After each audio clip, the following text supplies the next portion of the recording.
आवाज खोल दो।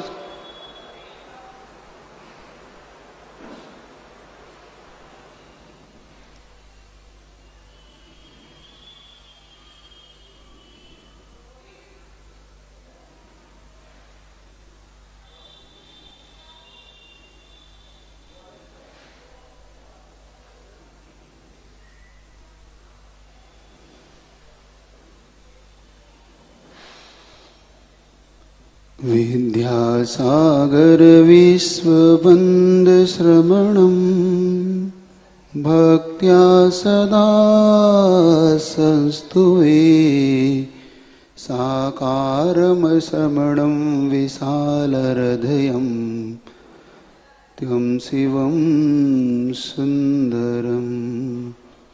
बोले देवादिदेव अतिशयकारी पदम पर भगवान की, कुंडलपुर के बड़े बाबा की, संत श्रोमणी आचार्य भगवान गुरु विद्यासागर जी महाराज की, प्रणम्य सागर महाराज की।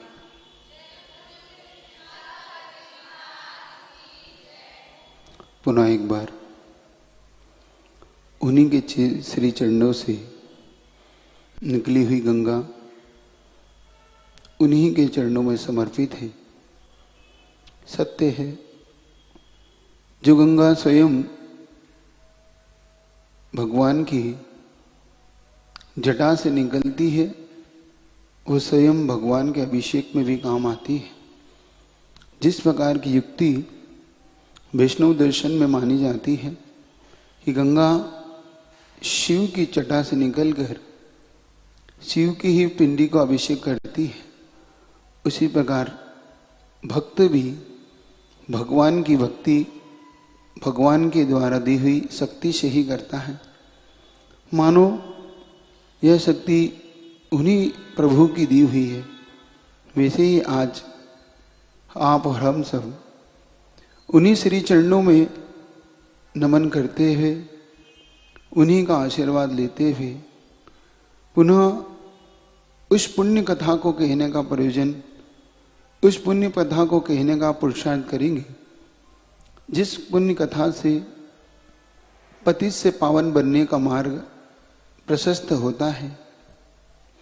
आज उन्हीं श्री गुरु के चरणों में नमन करते हुए, उन्हीं का आशीर्वाद मांगते हुए, उनके ही परम गुरु ज्ञान सागर जी महाराज, जिन्होंने इस सारे संसार को एक ऐसा पारस रत्न दिया जिसने कहीं लोहे को स्वर्ण बनाया, कहीं ठोकर में पड़े हुए उस लोहे को भी सिर पर चढ़ने योग्य, मस्तक पे धारण करने योग्य उस स्वर्ण के रूप में परिवर्तित किया। ऐसे महान गुरु आचार्य गुरुवर ज्ञान सागर जी महाराज को याद करते हुए, उनके ही परम शिष्य गुरु विद्यासागर महाराज की पुनः एक बार और उस गौरव गाथा को आगे बढ़ाते हैं।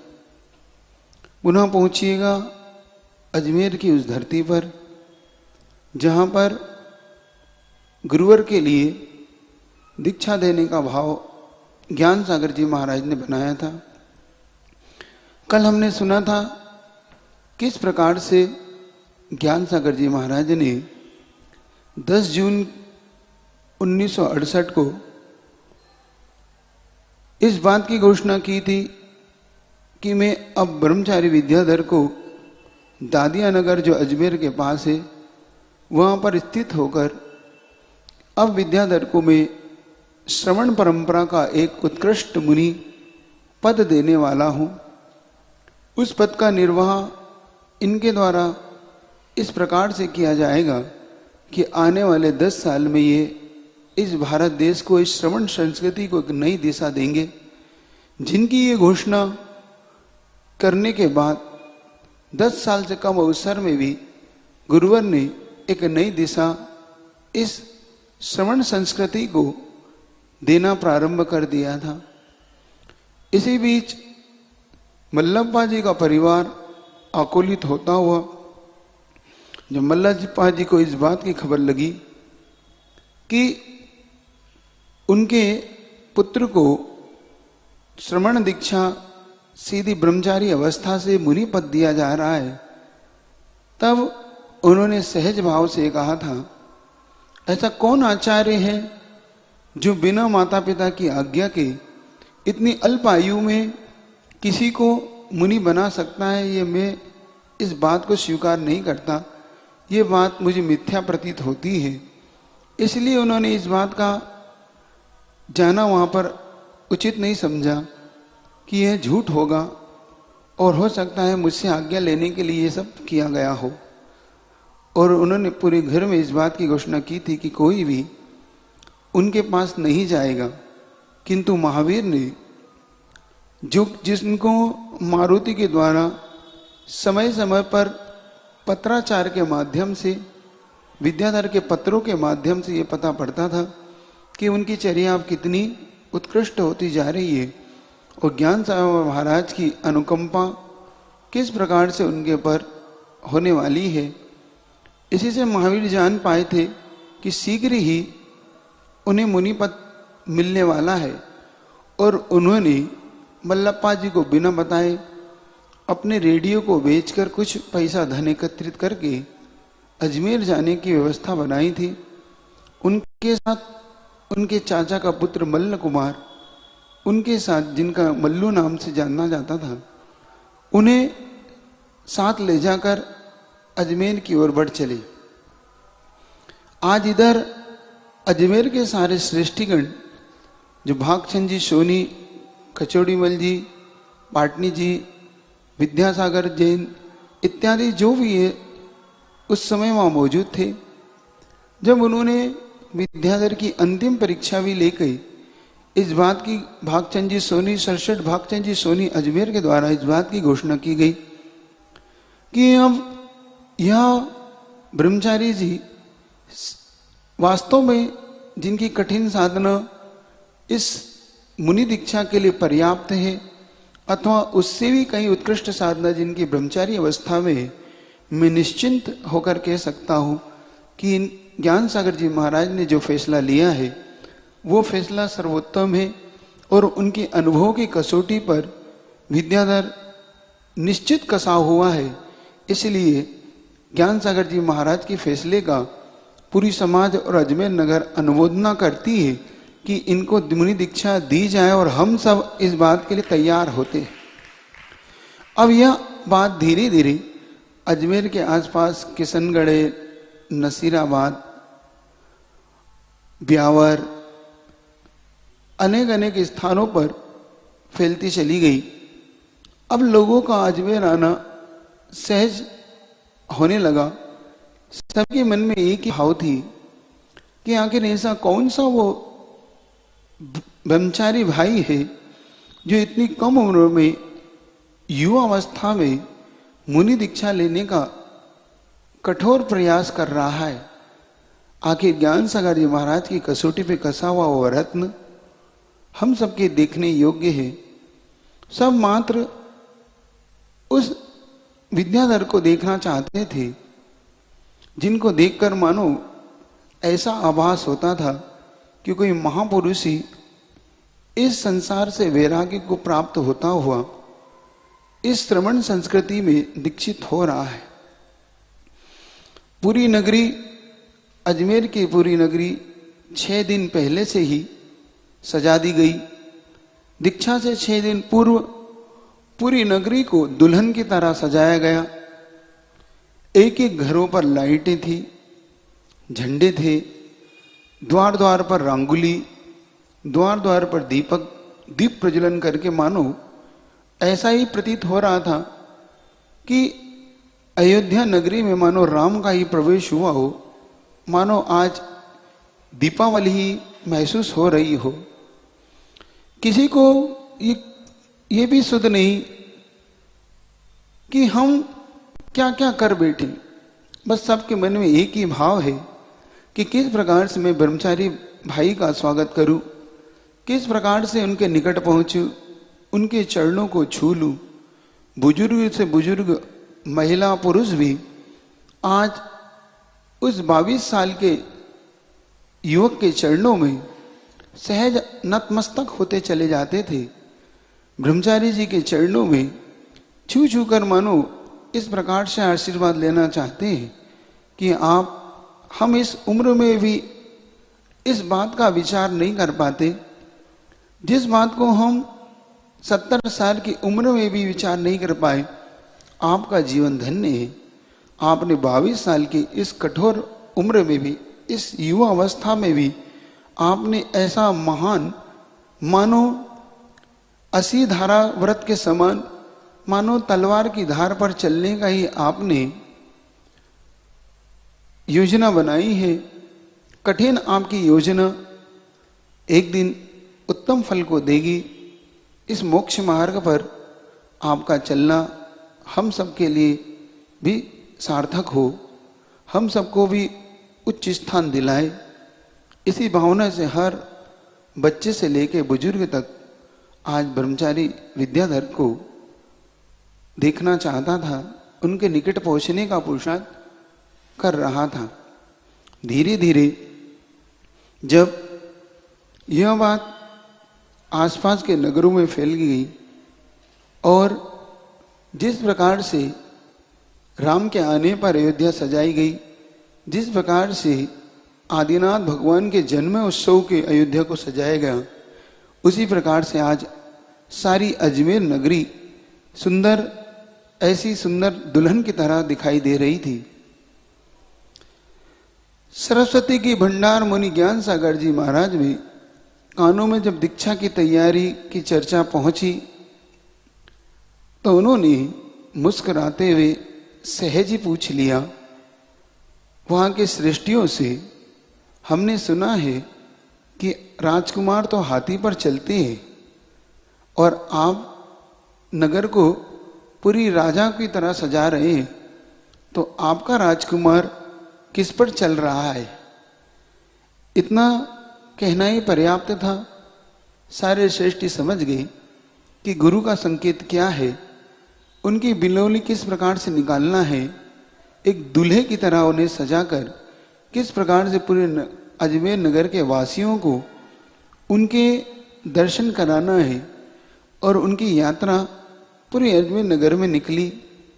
उससे पूर्व अब समाज में जो उत्साह था दुगना नहीं कई गुना हो गया और निश्चय किया कि बाल ब्रह्मचारी विद्याधर को राजकुमार की तरह सजाकर हाथी पर बैठाकर निकाले जाए। किंतु समस्या विकराल थी। आखिर हाथी आएंगे कहां से? इस बात की चर्चा सृष्टियों में तीव्रता से होने लगी कि हम किस प्रकार से विद्याधर को हाथी पर बिठाएं, कहां से हाथी का प्रबंध करें। लेकिन कहते हैं जिसने पूर्व में कमाया पुण्य हुआ करता है वो स्वयं मित्र बन के कहीं ना कहीं प्रकट हो जाया करता है। उसी युक्ति के अनुसार उस अजमेर नगर में एक जेमेनी सर्कस का आना हुआ। वह जेमेनी सर्कस के नाम से वह जाना जाता था और उसमें हाथी, घोड़े, ऊंट, कई प्रकार के जो तिर्यंच थे उस सर्कस में थे। अब पुण्य योग से वह सर्कस अजमेर में आया तो सभी के मन में इस बात के लिए विचार बना कि क्यों ना जब पुण्य से, इनके ही पुण्य से ये आया है सब कुछ, तो चर्चा की जाए। अब इसके लिए किसको नियुक्त किया जाए, क्योंकि 6 दिन लगातार हाथी लेना कठिन था। एक दिन की बात होती तो फिर भी चर्चा हो सकती थी, लेकिन जिनका पुण्य तेज हो स्वयं मार्ग उनके लिए प्रशस्त होते चले जाते हैं। कठिन रास्ते भी उनके लिए मानो कंकड़ पत्थर भी, ये फूल का निर्माण होते जाता है।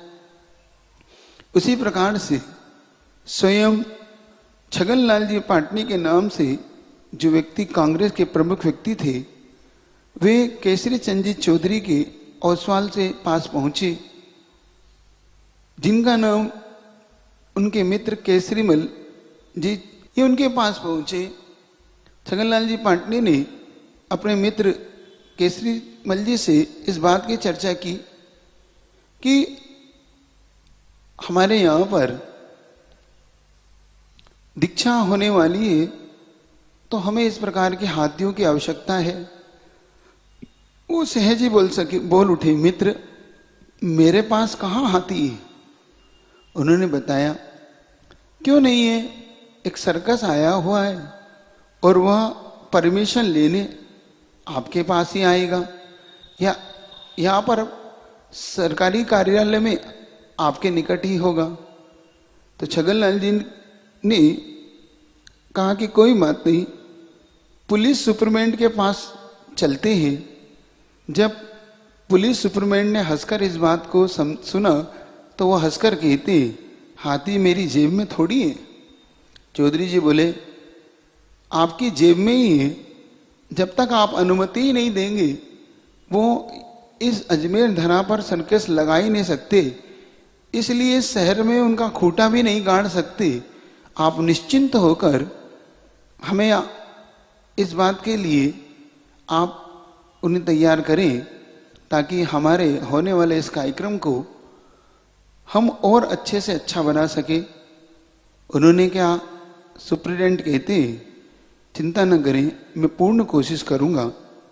इस तरह माणिक चंद जी सौगानी अध्यक्ष राजस्थान कांग्रेस कमेटी के और मदन लाल जी काला जो ऑफिसर थे, सेल टैक्स ऑफिसर होने के नाते उनने इस बात का और दबाव बनाकर कि हमें नियम से हाथी चाहिए और इस बात की स्वीकृति ले ली कि जब तक हाथी नहीं मिलेंगे इन्हें परमिशन नहीं दी जाएगी।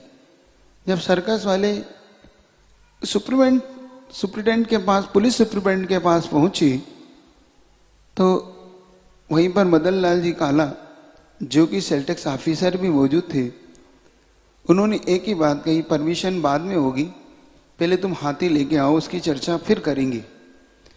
सर्कस वाला मानो किसी के पुण्य से प्रभावित था। आज विद्याधर के पुण्य से स्वयं प्रभावित होकर जब उसे इस बात का पता पड़ा तो स्वयं अपनी इस बात की खुशी खुशी उसने प्रकट की कि अगर ऐसी ही बात है तो मेरे एक दो नहीं, पूरे 7-8 हाथी में आपको देने के लिए तैयार हूं, आप निश्चिंत रहें। अगर ऐसा कोई कार्यक्रम है, कोई ऐसा साधक, कोई साधु बनने जा रहा है तो मैं भी अपनी ओर से आपको निश्चिंत करता हूं, आप नियम से मैं उनके लिए अपने संपूर्ण हाथी को दूंगा। इस बात को सुनते ही पूरी समाज में आज मानो इतना उत्साह भर गया, जैसे उस बात की कल्पना करें जब भगवान आदिनाथ को वैराग्य हुआ और आदिनाथ वैराग्य के बाद अपना वो अयोध्या नगरी छोड़ने का प्रसाद करते हुए 12 भावना भाने लगे। उसी समय जिस प्रकार से लोकांतिक देवों ने आके अनुमोदना की थी, जिस प्रकार से सौदर रविंद्र के द्वारा उन्हें पालकी में बिठाकर दीक्षा वन की ओर ले जाया गया था, आज सारा दृश्य अजमेर नगर में वैसा ही बना हुआ था। हर व्यक्ति आकर मानो उस लोकांतिक देव की तरह अनुमोदना करता सा महसूस होता था।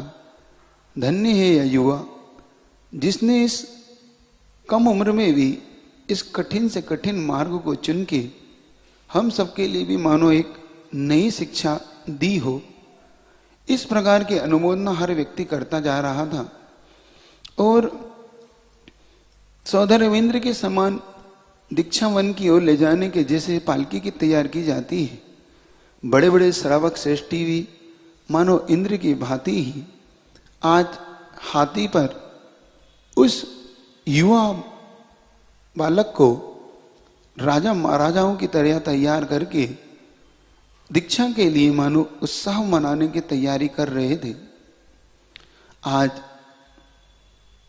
विद्याधर ऐसे प्रतीत हो रहे थे जिन्हें एक दूल्हे की तरह सजाया हो, जिन्हें राजा महाराजाओं की तरह सजाया गया हो। सबने एक ही चीज का निर्णय किया कि दीक्षा उत्सव के लिए हमें इस प्रकार से तैयारी करना है, ये अनोखा ही उत्सव होना चाहिए। और ये मात्र अजमेर का नहीं, पूरे भारत देश में इस बात की चर्चा हो रही थी कि कोई युवा इस कम उम्र में भी दीक्षा ले सकता है। क्योंकि उस समय इतना प्रचार प्रसार के साधन कम थे, तो मात्र मुश्किल से टेलीग्राम इत्यादि के माध्यम से एक दूसरे को संकेत सारा समाज देता जा रहा था। धीरे धीरे चर्चा और बढ़ती गई। मानो आज से 50 वर्ष कुछ समय में हाथी की व्यवस्था लगाना सहज ना था, क्योंकि आचार्य महाराज को अगर हम आज देखें तो दीक्षा के 53 वर्ष पूर्ण हो गए। मतलब आज से घटना 53 साल पूर्व की है। आप इतिहास के उस 53 साल पूर्व में जाइएगा। अजमेर नगर 1968 के दिन आप देखिए किस प्रकार की कठिनाइयों से वह समाज अपने इस युवा श्रवण की ओर बढ़ने वाले उस बाल ब्रह्मचारी को तैयार कर रही है। और बिनौली के लिए निकलते हुए जब सेठ भागचंद जी सोनी ने ब्रह्मचारी जी से एक निवेदन किया, ये भी एक ऐसे वैराग्य की घटना है। देखो, जिसके मन में वैराग्य फुट रहा हो, जिसके मन में वैराग्य उपज रहा हो, वो किसी चीज से कभी प्रभावित नहीं होता। जब भागचंद जी सेठी जी, जो कि उस समय सरसेट जैसा आपको कल बताया था, जिन्हें अकुत संपत्ति के मालिक, जिनका धन कुबेरों के समान था, वो अपने यहां पर एक शेरवानी लेकर आए अपने पास से, और जिसमें मोड़ तुड़ग लगाकर राक्षसाई वेशभूषा पर हाथी पर विराजमान हुए, ऐसी विलोनी जिसकी शोभा दे। इस प्रकार से वे ब्रह्मचारी जी से निवेदन करते हैं, ब्रह्मचारी जी, आप इन कपड़ों को पहनकर आप हाथी पर बैठे तो हम सबका सौभाग्य होगा। लेकिन जो पूर्व से ही इस प्रकार से वैराग्य से भरा था, एक घटना उनके जीवन की इतनी महत्वपूर्ण है, इससे आपको पता पड़ेगा कि उन्होंने इस बात को स्वीकार किया कि नहीं किया। जब ब्रह्मचारी अवस्था में ये ज्ञानसार जी के पास थे, तो ये विद्याधर अपने पास मात्र उनको 2 जोड़ी कपड़े का नियम था। एक जोड़ी कपड़ा वो सुखाते थे और एक जोड़ी स्वयं के तन पर धारण करते थे, जिनका यह कठोर नियम था।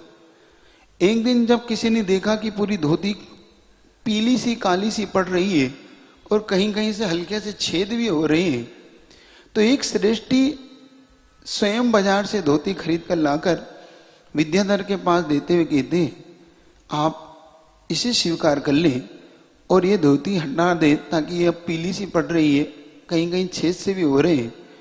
लेकिन विद्याधर उस समय भी इतने निर्मोही थे, उन्होंने सहज भाव से एक बात कही, कृपा कर, इससे मेरा काम चल सकता है, तुम्हें आपकी नए वस्त्रों को स्वीकार करना उचित नहीं समझता, आप इसे ले जाएं।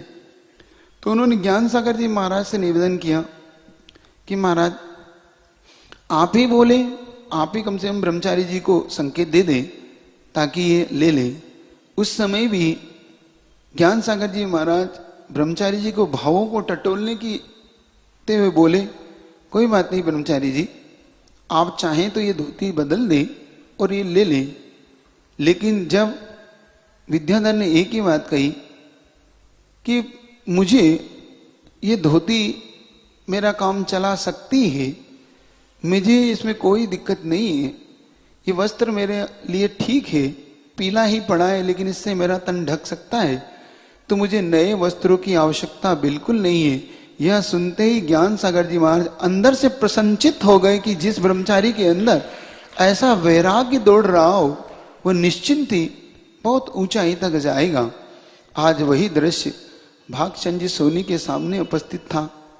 जब भागचंद जी सोनी ने इस बात का निवेदन किया ब्रह्मचारी जी से कि आप ये रत्न जड़ित शेरवानी और ये मुकुट लेकर आप पहने, मैं चाहता हूं कि आप राजकुमारों के भांति हाथी पर निकले, तब ब्रह्मचारी जी ने विद्याधर किस प्रकार का जवाब देते हैं।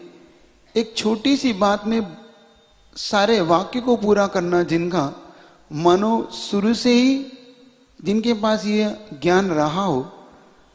विद्याधर आज आचार्य विद्यासागर जी महाराज के रूप में प्रसिद्ध है। वह ब्रह्मचारी अवस्था से ही मात्र कम शब्दों में बहुत बड़ी बात को कहने का मादा रखते थे। आज भी वही उनके जीवन में घुला मिला सा है। वही ब्रह्मचारी अवस्था में कम शब्दों में उन्होंने भागचंद जी सोनी से कहा, श्रीमान जब हमें पूरे ही कपड़े छोड़ देना है तो आप ही बताएं, मैं इन कपड़ों को पहनकर छोड़ूं, इससे क्या प्रयोजन है, इसलिए मैं इन्हें ग्रहण ही नहीं करना चाहता, कृपया आप मुझे इनसे दूर ही रखें। इतनी सी बात कहते ही सेठ साहब गुरु महाराज के पास पहुंचे और ब्रह्मचारी जी फिर भी मौन रहे। उन्होंने राजशाही वेशभूषा को फिर भी स्वीकार नहीं किया। ज्ञान सागर जी महाराज के मुखमंडल पर एक प्रसन्नता सी छा गई कि आज भी पूर्व की तरह ही इसने पुनः अपने वैराग्य को दृढ़ करके हुए इन पंचेंद्रिय के विषय से प्रभावित नहीं हुआ। मुझे इसकी प्रसन्नता है।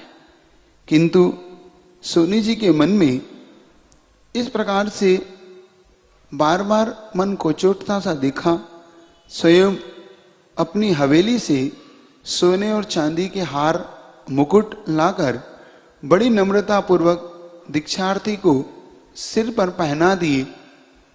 अब दीक्षार्थी उस समय मौन रहकर, चूंकि गुरु आज्ञा, गुरु की दृष्टि इस बात के लिए क्या कहती है, वो मौन स्वीकारती देते हुए सेठ जी का बहुत बड़ा उपकार मानते हुए कि इन्होंने मुझे ज्ञान सागर जी महाराज के पास तक पहुंचाने में कचौड़ी मल जी के साथ साथ इन सेठ जी का भी बड़ा हाथ है, तो नम्रता पूर्वक उन्हें स्वीकार कर लिया। लेकिन उसे ज्यादा देर धारण नहीं किया, पुनः उन्हें लौटाने का पुरुषार्थ किया। इस बीच में एक राजकुमार की भांति सफेद धोती दुपट्टे और सोने चांदी का मुकुट पहनकर एक तिलक उन्हें लगाया गया। उनकी दोनों हाथों में मेहंदी लगाई गई, दोनों पैरों में मेहंदी लगाई गई। उन्हें आज संपूर्ण रूप से इस प्रकार से सजा दिया गया, आज मानो कोई विशेष जगत का स्वामी इस जगत को त्याग करने के लिए जैसे सज रहा हो, जैसे भगवान महावीर को सोदर इंद्र के द्वारा सजाया गया था। आज दीक्षा के पूर्व विद्याधर को भी मानो वर्तमान के वर्धमान मानते हुए पूरे अजमेर नगर के श्रेष्ठियों ने इस प्रकार से उन्हें सज धजा कर अब उनकी बिलोनी निकालने का जो योजना थी प्रारंभ होती है। अजमेर नगर के स्थान स्थान से जिन्हें निकाला गया और ज्ञान सागर जी महाराज 68 वर्ष के उम्र में जिन्होंने दीक्षा ग्रहण की थी और उनकी क्षुल्लक एलक आदि दीक्षाएं भी क्रम से हुई थी। जब विद्याधर को राजकुमार के भांति सजाया गया और विद्याधर ज्ञान सागर जी महाराज के चरणों में आशीर्वाद श्रीफल लेकर आशीर्वाद लेने पहुंचते हैं, तो विद्याधर ही है। उसे इस प्रकार सजा धजा देखकर किसी ने सहज भाव से ज्ञान सागर जी महाराज से पूछ लिया, क्या आपकी दीक्षा में इस प्रकार की बिलोनी निकली थी? ज्ञान सागर जी मुस्कुरा कर कहते हैं, क्या कभी कोई बूढ़ों की बारात निकलती है? ये तो युवाओं के लिए है। मैंने तो 68 वर्ष की उम्र में दीक्षा ली थी, मेरा शिष्य 22 वर्ष की उम्र में दीक्षा ले रहा है, यही इसके लिए योग्य है। मैं तो बूढ़ा हो चला था। मतलब उस समय पंडित भूरामल जी 68 वर्ष के हो चुके थे जब उन्होंने दीक्षा ली थी। आप सबको इस बात की प्रसन्नता होगी, इस यूपी के लोगों को, कि उनकी प्रथम क्षुल्लक दीक्षा यहीं से ही निकट मुजफ्फरनगर के पास मंसूरपुर में उन्होंने ली थी। आपको देख सुनकर आपका मन उभर आएगा कि यहाँ से निकट जो मंसूरपुर मुजफ्फरनगर और खतौली के बीच में है। खतौली से 12 किलोमीटर जाकर मंसूरपुर नाम का एक नगर है, वहां पर कम से कम उन्होंने ब्रह्मचारी अवस्था में 2-3 चातुर्मास किए। और आपको इस बात का भी आश्चर्य होगा कि उन्होंने दीक्षा, क्षुल्लक दीक्षा किसी के सामने नहीं ली, स्वयं भगवान के सामने क्षुल्लक बने थे। वो इतने वैराग्यवान गुरु थे। जिनका गुरु इतना वैराग्यमान हो, उनका शिष्य कितना वैरागी होगा, स्वयं इस बात को आप समझेंगे। आज विद्याधर इस प्रकार से जब गुरु चरणों में पहुंचे, गुरु उन्हें देखते ही जा रहे थे और गुरु मन ही मन ये विचार कर रहे थे, विद्याधर तुम्हें कहीं ऐसा ना हो कि मेरी ही निगाह नजर लग जाए। इसलिए विद्याधर के सिर पे उन्होंने अपने हाथ का आशीर्वाद रखते हुए विद्याधर को पूर्ण रूप से एक मां की तरह इस प्रकार से निहारा। और विद्याधर भी आज मानो अपना संपूर्ण सर्वस्व लुटाने के लिए ही गुरु चरणों में, जिनके नेत्र हर्षित थे, मानो कुछ अभूतपूर्व पाने के लिए निकले हैं।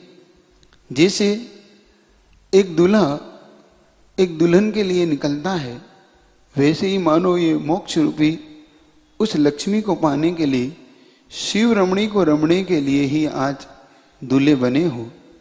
मानो ये बात का घोषणा हो रही है कि आगे शीघ्र ही ये व्यक्ति इस पर्याय से निकलकर कुछ ही पर्यायों में इस मोक्ष महल पर शिव रमणी को रमण लेगा। मानो ये एक दूल्हा बनना तो एक निमित्त है, जिनके द्वारा मानो अभी से ही प्रभावना प्रारंभ थी। और इस प्रकार से जब ज्ञान सागर जी महाराज उन्हें आशीर्वाद प्रदान करते हैं और अजमेर का नगर अब मानो सब दुर्विद्यामयी हो चुका था। हर व्यक्ति के मुख पर एक ही चर्चा थी, विद्याधर के लिए किस प्रकार से हम क्या करते। उन्हें हर व्यक्ति तिलक लगाकर सम्मान करना चाहता था। ब्रह्मचारी विद्याधर की बिनोली 25 जून से 30 जून तक 6 दिन लगातार अजमेर नगर के विभिन्न विभिन्न स्थानों से निकाली जाती थी। हर संध्या 7 बजे से उनके निकालने का क्रम जारी रहता था। 25 जून को सेठ मिश्री लाल जी पाटनी, जो कि मीठालाल जी पाटनी के पुत्र थे, प्रथम दिन उनके परिवार की ओर से पूरी समाज को निमंत्रण देके कि आज हमारे परिवार का पूरा परिवार इस बिनौली का स्वागत करेगा और हम चाहते हैं कि हमारे परिवार से यह बिनौली निकाली जाए। तो 25 जून के प्रथम दिन वहां से निकाली गई। इसी बीच ज्ञान सागर जी महाराज ने विद्याधर को एक और कार्य के लिए कि आप मुनि बनने जा रहे हैं, तो कम से कम उन्हें ब्रह्मचारी अवस्था में उन्होंने मुनि की तरह ही आहार ग्रहण करने की आज्ञा प्रदान की। उन्होंने मुनि बनने से पहले ब्रह्मचारी अवस्था में ही मुनि की तरह खड़े होकर आहार ग्रहण किया। और उस दिन जो श्रावकों की लाइन थी उन्हें आहार देने के लिए, वो 1-2 नहीं 100, 200, 500 लोगों ने उस दिन उन्हें आहार दिया मुनि बनने की तरह। मतलब वह पहले ही घोषणा थी कि हम इनके हाथ में एक एक गिलास भी हम रखेंगे तो बड़ी मुश्किल से किसी को जल, किसी का दूध, किसी को फल इत्यादि देने का नंबर आ पाया। और सब धन्य धन्य होकर मानो बनने वाले मुनि को आहार दान देने का पहले से ही अभ्यास हो, इस प्रकार से उन्हें आहारचर्या भी मुनि अवस्था से पहले कराने का एक अभ्यास ज्ञान सागर जी महाराज ने उन्हें कराया था। और एक और जब उनके एक प्रवचन उनसे कराए गए ब्रह्मचारी अवस्था में, उनसे जब ज्ञान सागर जी महाराज ने संकेत किया, विद्याधर तुम एक बार प्रवचन भी करो, समाज को इस बात के लिए संबोधित भी करो, अपने वैराग्य को देखते हुए तुम इन्हें संबोधित भी करो। तब विद्याधर ने उस समय जो संबोधन दिए थे, उस संबोधन में एक बहुत महत्वपूर्ण चीजें कुछ कही, वो आपके सामने रखता हो। उन्होंने प्रवचन में सर्वप्रथम मंगलाचरण करते हुए इस कुंद कुंद की परंपरा में भगवान महावीर को याद करते हुए, फिर कुंद कुंद आचार्य को याद करते हुए अपने गुरु ज्ञान सागर जी महाराज को नमन किया। फिर उन्होंने पंच परमेष्टि के बताए हुए इस मार्गों को चलते हुए उन्होंने कहा, यमराज के समान आयु के निक्षेप मनुष्य के जीवन में नित्य ही निकलते जाते हैं, फिर भी मूर्ख जीव हर्षित होता हुआ उन्हें मस्तक पर उठाकर चलता है, किंतु आत्मा के लिए कुछ नहीं करता। यह जीव माता के उदर से बड़े क्लेश से निकलता है, हजारों रोगों से ग्रसित होता है, दुखों को भोगता है, फिर भी आश्चर्य है, इस संसार से वह ऊपर उठने का पुरुषार्थ नहीं करता। इस जीव का जन्म जल में, थल में, नरकों में, मनुष्य देव पर्यायों में हुआ है, दुख भोगता रहता है। इस जीव ने पंच परावर्तन करते हुए न जाने कितना काल व्यतीत किया है, फिर भी यह जीव ऊपर उठने का पुरुषार्थ नहीं करता। पुण्य के उदय से यह जीव देव और चक्रवर्ती बनता है, तो पाप के उदय से पशु इत्यादि योनियों में, नरकों में जाकर दुख उठाता है।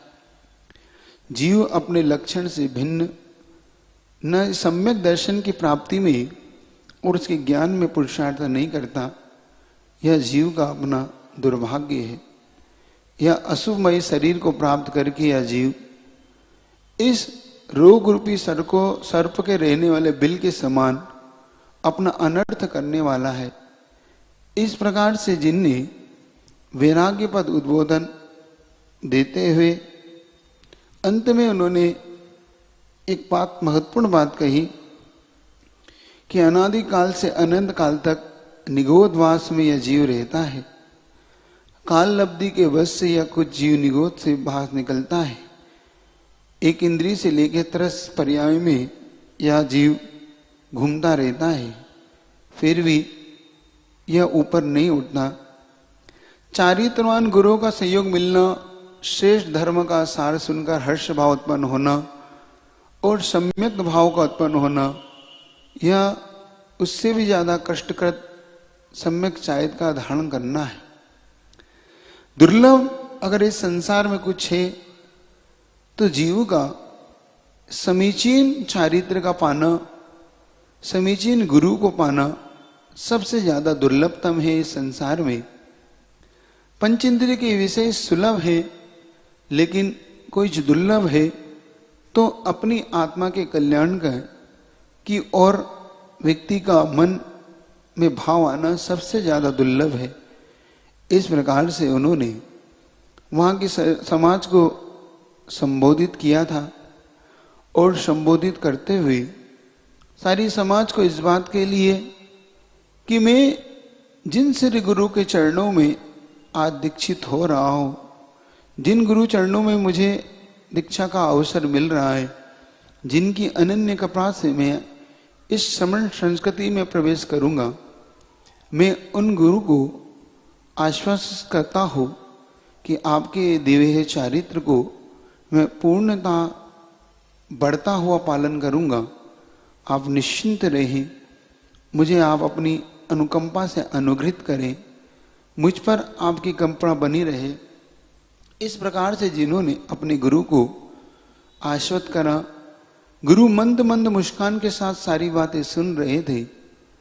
अंत में जब गुरु का नंबर आया, गुरु ने भी सारी समाज को संबोधित करते हुए इस बात से आप निश्चिंत रहें कि यह शिष्य मेरे द्वारा हर कसौटी पर कसा गया है। आप लोग निश्चिंत रहें, यह इस दिगंबरी श्रवण परंपरा को शीघ्र ही उन्नत बनाएगा। इसके द्वारा रत्नत्रय का पालन स्वयं करते हुए कई भव्य जीवों को कराया जाएगा। मानो उनकी दूरदृष्टि ने उनके निमित्त ज्ञान ने पूर्व में ही देख लिया था। आज वह सब साक्षात सारा संसार देख रहा है गुरु की दूरदृष्टि को। विद्याधर 25 जून के दिन इस प्रकार का उन्होंने वैराग्य पर उद्बोधन दिया। 26 जून के दिन पुनः जब संध्या के 7 बजे के आसपास राजमल मानकचंद चांदीवाल के परिवार ने इस प्रकार का लाभ लिया। 27 जून को पूरणलाल जी गधिया ने, 28 जून को मांगीलाल रिखवचंद जी बड़जात्या परिवार ने, 29 जून को जैन जयसवाल पंचायत केसरगंज, जहां पे पार्श्वनाथ भगवान की एक भव्य मूर्ति है, वहां पर 29 जून को उनके द्वारा इस प्रकार से बिलोली निकाली गई। और बिनोली देखने के लिए सारा अजमेर उस स्थान पर उमड़ पड़ा था। वहां की तंग गलियां, बड़ी बड़ी सड़कें भी आज तंग गलियों से महसूस हो रही थी। हजारों हजारों लोग उस बिनोली में शामिल होते थे। हर व्यक्ति उन्हें तिलक लगाने का पुरुषार्थ करता था। यथा योग्य उन्हें द्रव्य भी देता था। कुछ उनके लिए चरण भी पड़ते थे। तो हाथी की ऊंचाई पर वह बैठकर मानो आज पूरे नगर का ही भ्रमण कर रहे हो। और हर व्यक्ति आज इस प्रकार से महसूस कर रहा था कि जो व्यक्ति आज हमारे बीच में ब्रह्मचारी है, कल यह एक दिगंबर श्रमण होगा, कल यह पैदल चलने वाला होगा, अपने हाथों से केशलोच को उखाड़ने वाला होगा, यह पानी पात्र में आहार ग्रहण करेगा। और मात्र जिसके पास परिग्रह के रूप में कुछ नहीं होने पर मात्र एक पीछे और एक कमंडल जिसका चिन्ह होगा, ऐसा उत्कृष्ट श्रवण आज हमारे बीच में है, जो अभी वस्त्रों से लदा हुआ पर होने पर भी मानो दिगंबरत्व की तरह है जिसका भाव हो। आज हर व्यक्ति विद्याधर के पास मानो बार पास पहुंचना चाहते हो। उस समय वाद्य यंत्रों की मानो भीड़ से लग गई हो।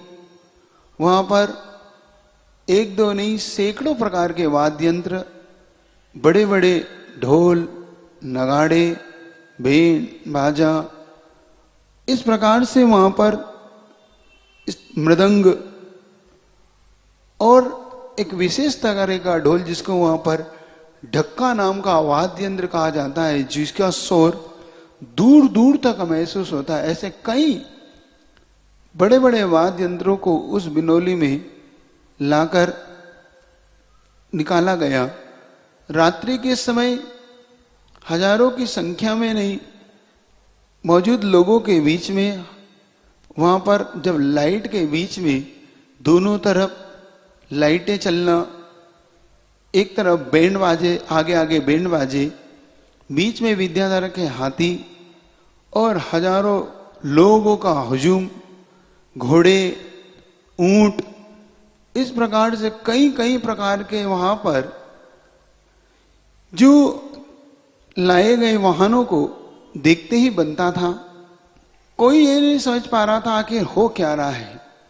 हर अजैन व्यक्ति इस बात को देखकर आश्चर्य करता था, आखिर ये व्यक्तित्व कौन है, आखिर इतनी धूमधाम क्यों है, आखिर इस प्रकार से सजाकर दूल्हे को एक दिन निकाला जाता है, लेकिन लगातार 5 से 6 दिन हो गए, यह व्यक्ति को इस प्रकार से प्रतिदिन क्यों निकाला जाता है। सबके मन में यह प्रश्न चिन्ह खड़ा होता था।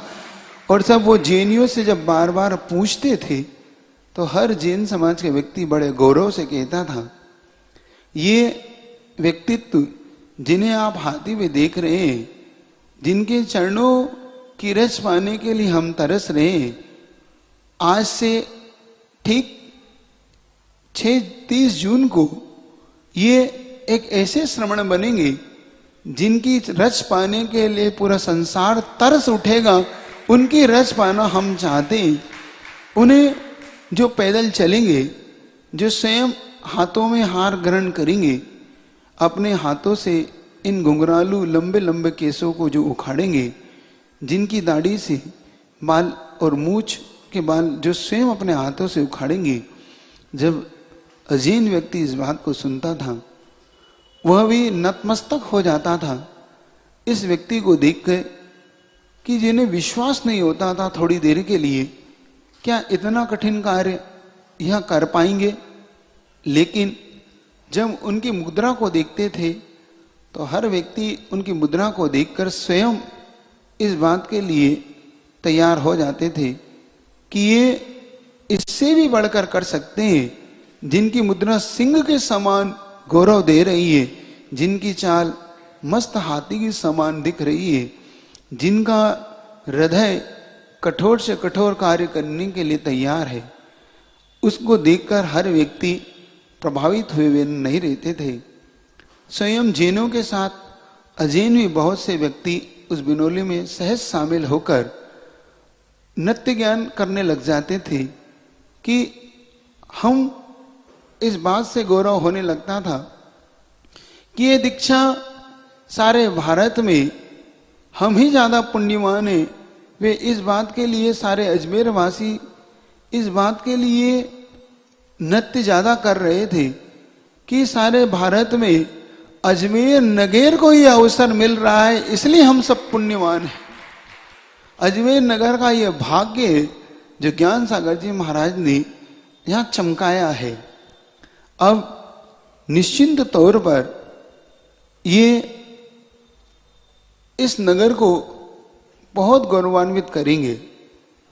इधर जब महावीर अजमेर नगर पहुंचे तो अजमेर नगर पूरी देव कन्या के समान सजी हुई देखकर मानो वो दंग से रह गए कि आखिर हो क्या रहा है, क्योंकि उन्हें पता नहीं था कि यह विद्याधर के लिए इस प्रकार नगरी को सजाया गया है। उन्हें लग रहा था कि यहाँ पर किसी राजा महाराजा के किसी राजकुमार का विवाह है, इसलिए शायद इस नगरी को इस प्रकार से सजा गया है। वो भीड़ देखकर अलग हटते जाते थे। उन्हें पता नहीं था कि यह बिनोली मेरे बड़े अनुज विद्याधर की निकल रही है। जब महावीर वहां पहुंचे, सभी लोग तीव्र गति से आना जाना कर रहे थे। जब उन्होंने इस प्रकार ढोल नगाड़ों की आवाजें सुनी, ऊंची ऊंची अट्टलिकाओं पर बालक और महिलाओं के समूह खड़े हुए देख रहे और सभी जाति और कुल के लोग एक जगह इकट्ठा होकर सम्मेलन को देख रहे थे। जय जयकारों की अद्भुत ध्वनि वहां पर प्रकट हो रही थी कि अचानक महावीर की निगाह उस हाथी पर पड़ती है जिस हाथी पर विद्याधर बैठे हुए थे। प्रथम बार जब उन्होंने महावीर ने उस दृष्टि में देखा तो स्वयं अपने भाई को भी पहचान नहीं पाए। तो अचानक किसी से पूछ बैठे कि आखिर ये कौन है, यहाँ क्या, ये क्या हो रहा है। जब किसी ने बताया ये ब्रह्मचारी जी, ये कुछ दिनों के 1-2 दिनों बाद इनकी दीक्षा होने वाली है, तो उन्हें सहज समझने में देर नहीं लगी। ये हो ना हो ये विद्याधर ही होंगे। ठीक उस भीड़ को चीरते हुए, उस भीड़ से रास्ता बनाते हुए शीघ्र ही वो उस हाथी के निकट पहुंचे जिस हाथी पर विद्याधर बैठे थे। उन्हें विद्याधर को देखने की इतनी जल्दी थी कि स्वयं गिरते दौड़ते से उस भीड़ में टकराते हुए, कई बार चोटिले होते होते बचते हुए विद्याधर के सामने हाथी के पास पहुंचे। क्योंकि उनकी हाइट बहुत छोटी थी, उस समय उनकी उम्र विद्याधर से कुछ ही बड़ी थी, लेकिन हाथी उनका कद छोटा होने के कारण स्वयं भीड़ में उचक उचक कर विद्याधर की ओर इशारा करने का पुरुषार्थ वो कर रहे थे। विद्याधर भीड़ में उन्हें देख पाते, विद्याधर उन्हें पहचान पाते। तो जब विद्याधर उन्हें नहीं पहचान पा रहे थे तो उन्होंने एक युक्ति निकाली, क्योंकि उन्हें ये पता था कि विद्याधर मेरे पहनावे से मुझे पहचान पाएगा। तो कन्नड़ में पहनावे में टोपी पहनते हैं, गांधी टोपी। गांधी टोपी कन्नड़ के लोगों के लिए उधर सदलगा प्रांत में प्राय सभी पुरुष वर्ग पहनते हैं। तो उन्होंने जेब से तुरंत उस गांधी टोपी को निकाला और गांधी टोपी पहनकर विद्याधर की ओर इशारा करने लगे। अचानक विद्याधर ने जैसे ही निगाहों को घुमाया और देखा तो देखते हैं कि बड़े भाई महावीर हैं। तो वही हाथी पर जो श्रेष्ठी उनके साथ बैठे हुए थे, उन्होंने संकेत करते हुए उन्हें बताया कि ये मेरे बड़े भाई महावीर हैं। और जो उनके पास बैठे हुए थे, उन्होंने शीघ्र ही महावीर को भी उसी हाथी पर विद्याधर के साथ ऊपर बिठा लिया।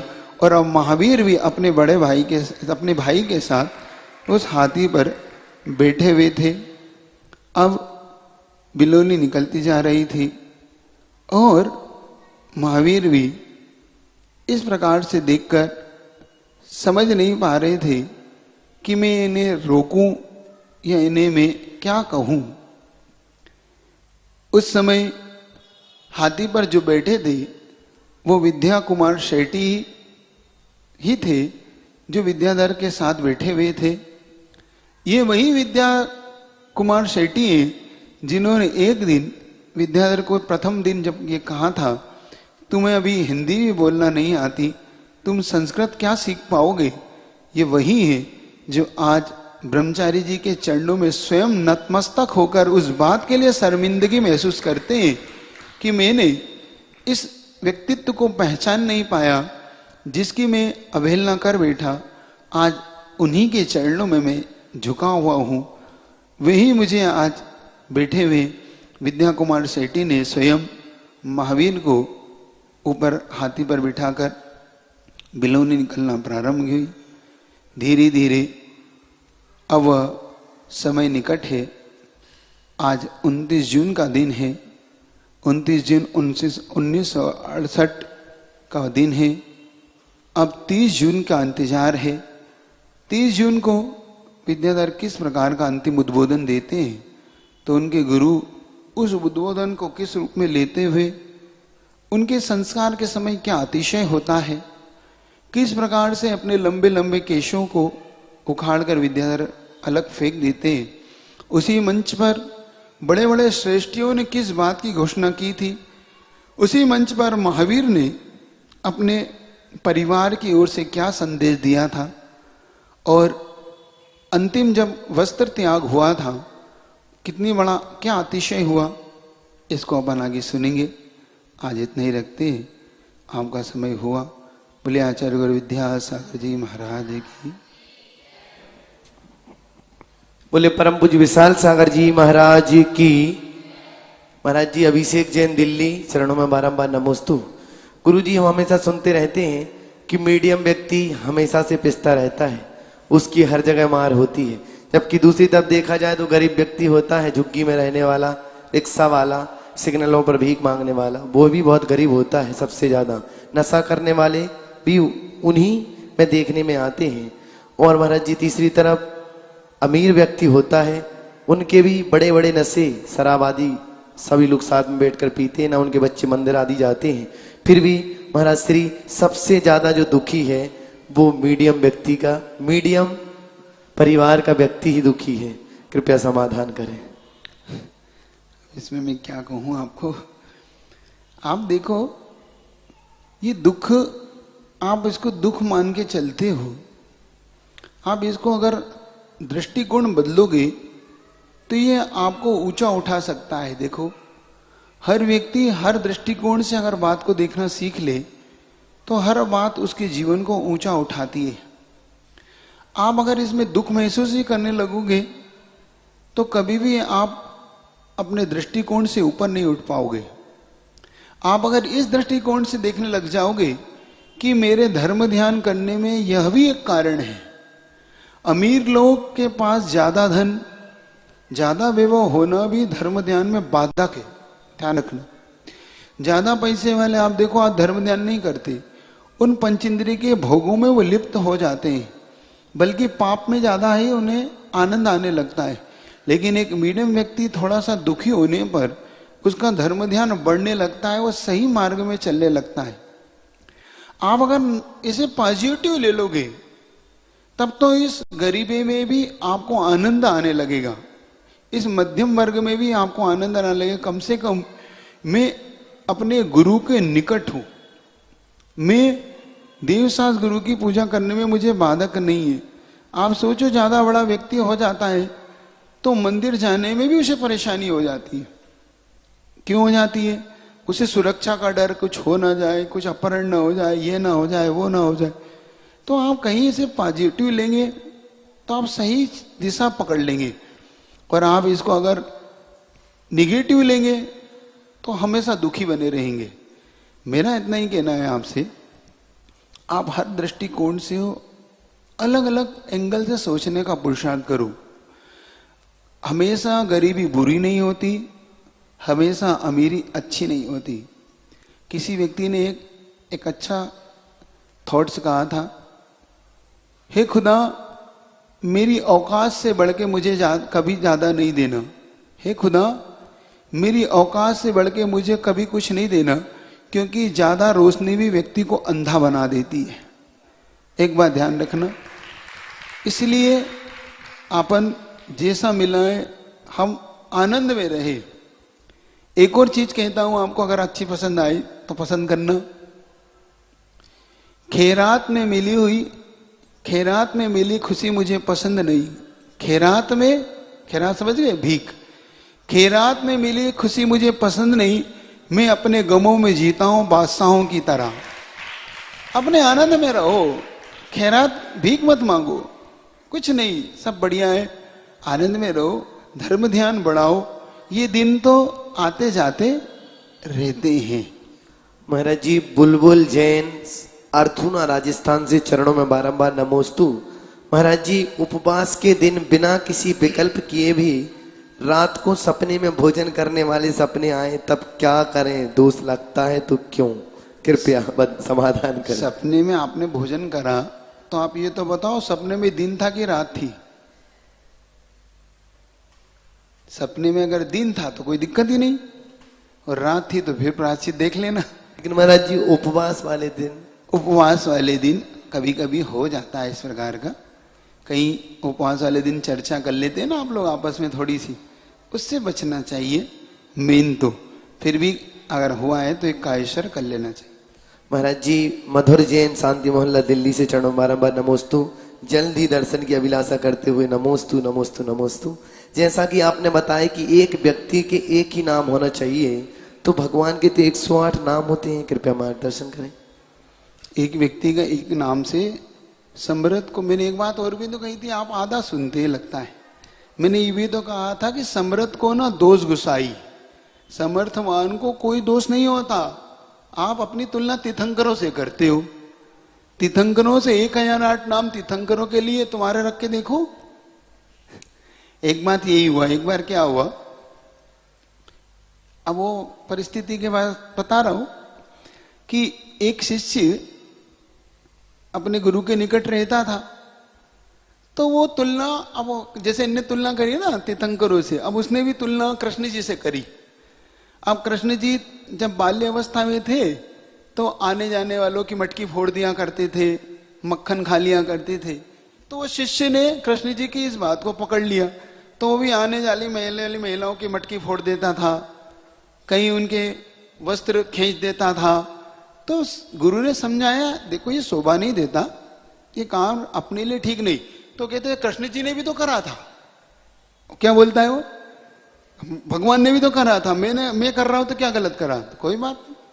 शिष्य रात में सोया था तो कहीं से उनके गुरु इतना बड़ा पत्थर लेके आया, उसकी छाती पे रख दिया। तो उसने कहा, आप ये क्या कर रहे हो? जो कृष्ण जी ने पहाड़ भी तो उठाया था।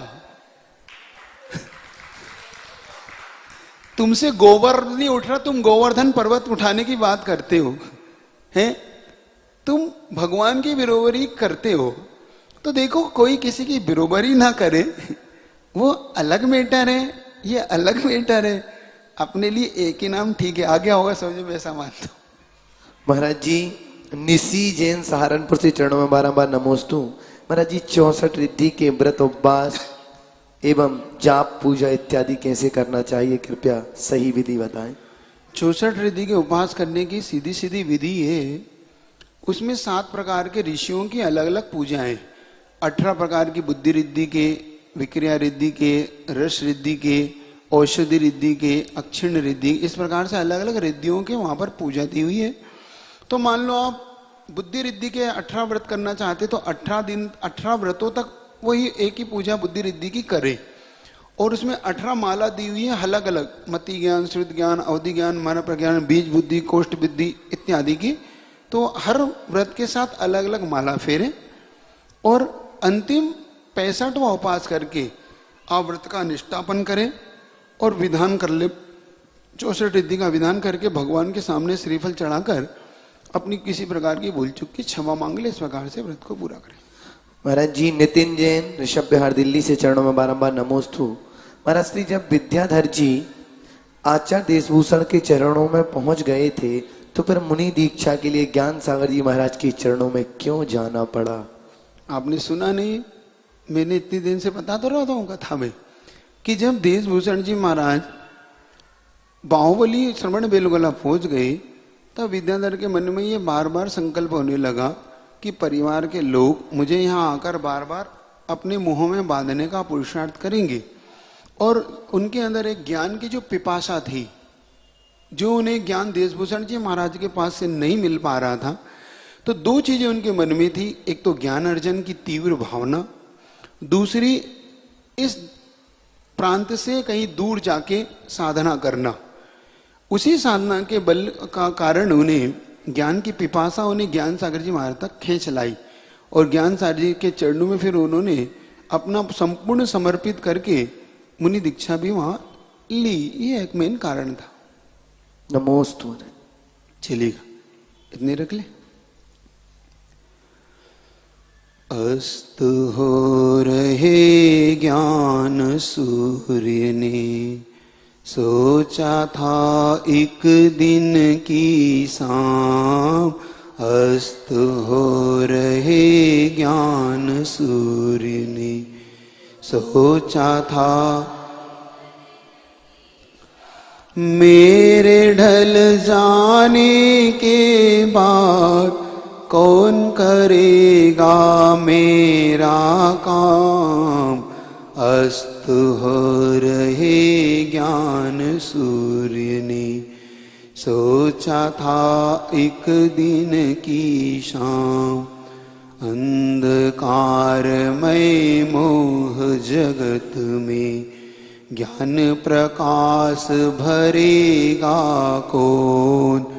मेरे जीवन की बुझती ज्योति को और जलाए कौन। सब अयोग्य कातर दिखते हैं, कोई न दिखता है निष्काम। अस्त हो रहे ज्ञान सूर्य ने, सोचा था धर्म महा है पाथ कठिन है। किसको इसका रहस्य कहें। निष्ठा का जो दीप जलाए, ज्ञान चरित में लीन रहे। तभी एक विद्याधर आया, दूर कहीं से गुरु के धाम। अस्त हो रहे, सोचा था मेरे ढल जाने के बाद कौन करे। फिर गुरु ने शिक्षा दीक्षा दे, इच्छा जल को जला दिया। स्वयं शिष्य के चरणों में आ, बेट अहम को जला दिया, खूब जले विद्या का दीपक, दुआ ज्ञान की आठों याम, मेरे ढल जाने के बाद करेगा। तुम प्रकाश के पुंज बनो अरु, तुम ही बनो सूरज श्रीमान, तुम ही चलाओ सबको पथ पे, और चलो खुद है धीमान। मैं निश्चिंत हुआ विद्या मुनि, जीवन बना सफल वरदान, मेरे ढल जाने के बाद कौन करे। गुरुकुल बना के कुल गुरु बनना, वचन नहीं प्रवचन देना, छोटा बड़ा भेद को तज के, तुम सबको अपना लेना। यूं के कर फिर विदा हो गया, ज्ञान सूर्य वह गुरु महान, मेरे ढल जाने के बाद कौन करेगा मेरा काम। अस्त हो रहे ज्ञान सूर्य ने, सोचा था एक दिन की शाम, मेरे ढल जाने के बाद कौन करेगा मेरा काम। ओम ह्रीं श्रीं क्लीं ऐं बड़े बाबा। ओम ह्रीं श्रीं क्लीं ऐं बड़े। ओम ह्रीं श्रीं क्लीं ऐं बड़े बाबा हम नमः। ओम ह्रीं श्रीं क्लीं ऐं बड़े बाबा। ओम ह्रीं श्रीं क्लीं ऐं बड़े बाबा हम नमः। ओम ह्रीं श्रीं बड़े बाबा। बड़े बाबा हम नमः। छोटे बाबा हम नमः। बड़े बाबा छोटे बाबा हम नमः। ओम ह्रीं श्रीं क्लीं ऐं बड़े बाबा। ओम ह्रीं श्रीं क्लीं ऐं बड़े बाबा। बड़े बाबा छोटे बाबा। बड़े बाबा छोटे बाबा।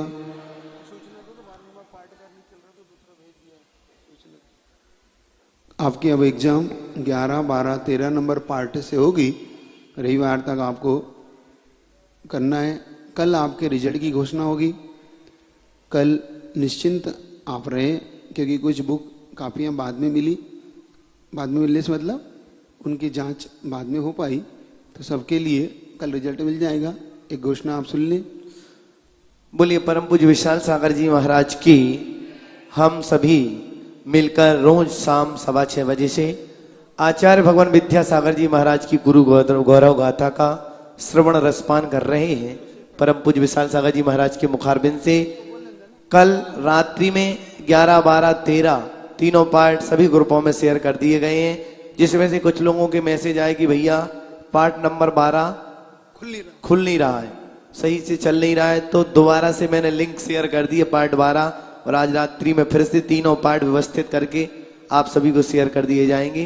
कृपया आप उन तीनों पार्ट से अगले रविवार को होने वाले एग्जाम की तैयारी करें। जय जिनेन्द्र। चलिए, प्रश्न पत्र के लिए तैयार है।